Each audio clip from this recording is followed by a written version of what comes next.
ආයුබෝවන් යාළුවනේ, මනිල් මල් සුවඳකුත් එක්කම ගම ගෙදර කුස්සියට ඔබ සැම සාදරයෙන් පිළිගන්නවා.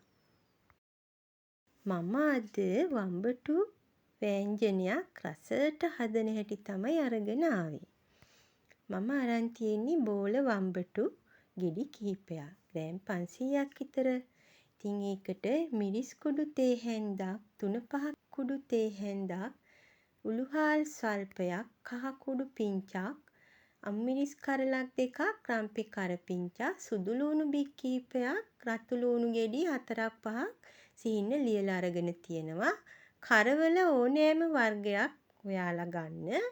පිරිසිදු කරලා සිහින්න කෑලි වලට කඩලා හෝ කපලා සුද්ධ කරලා ගන්න.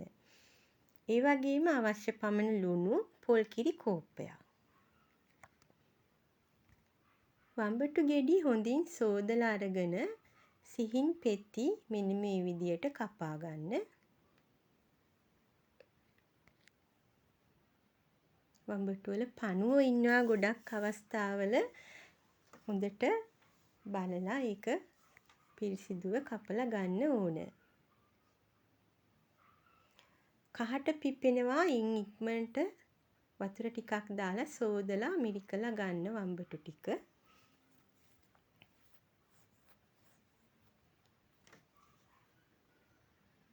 ඔයාලට ටිකක් ප්‍රමාද වෙනවා නම් මේකට කහ කුඩු ටිකක් අත ගා ගන්න පුළුවන්.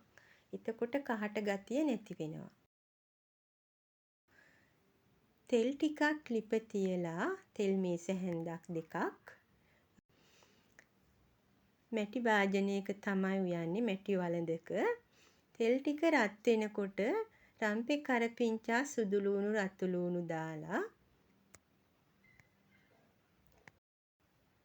මේ ටික හිමින් බැද ගන්න.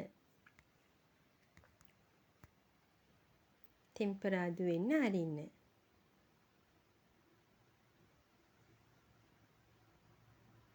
කරවල ටිකත් එකතු කරන්න පුළුවන්.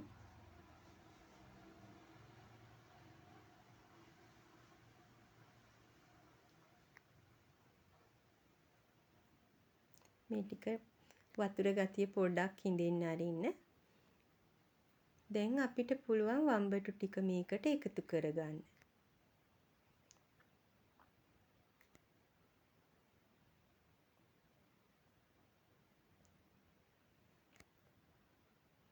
වම්බටු ටික එකතු කළා මේකට අපි සූදානම් කරගතපු මිරිස් 3-5 ද්‍රව්‍ය ටික එකතු කරන්න.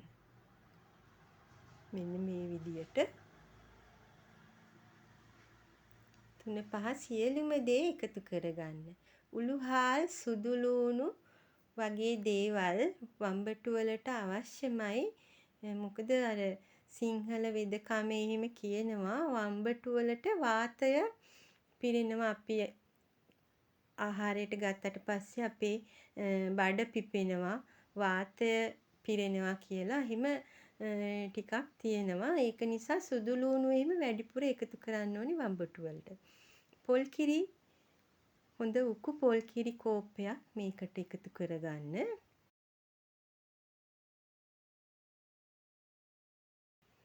ඉන් පස්සේ මේක හැන්දෙන් කලවම් කරලා හොඳට ගින්දරේ පිසෙන්න අරින්න. විනාඩි 10ක් විතර යනකොට 10ක් යන්නෙත් නැහැ. මොකද වම්බටු සිහින්ව කපලා තියෙන්නේ.